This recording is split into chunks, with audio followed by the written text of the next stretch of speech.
Ako si banggitin ang pangalan Jose Benimarte Robles na itinalaga sa katungkulang bilang banggitin ng rangko ay tinalaga sa katungkulang bilang patrolman ay taimtim na nanunumpa. ay taimtim na nanunumpa. Natutuparin ko ng buong husay at katapatan Natutuparin ko ng buong husay at katapatan sa abot ng aking kakayahan sa abot ng aking kakayahan ang mga takdang gampanin ng aking bagong katungkulan. ang mga bagong katungkulan ng ating katungkulan.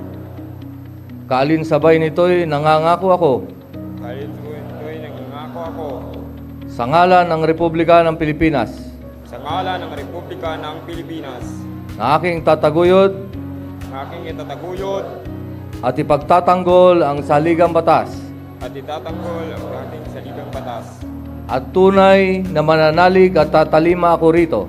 at tunay na nanalig at tatalima ako rito Nasusundin ko ang mga alituntunin, na susundin ko ang mga alituntunin, mga kautosang legal mga kautosang legal at mga dekretong pinaiiral at mga dekretong pinaiiral na mga sadyang itinakdang may kapangyarihan ng sadyang itinakdang may kapangyarihan sa ilalim ng Republika ng Pilipinas. sa ilalim ng Republika ng Pilipinas.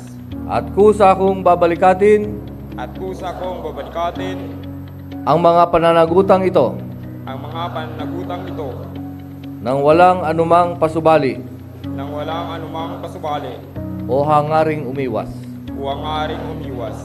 Kasihan nawa ako ng Diyos. Kasiyahan nawa ako ng Diyos. Congratulations.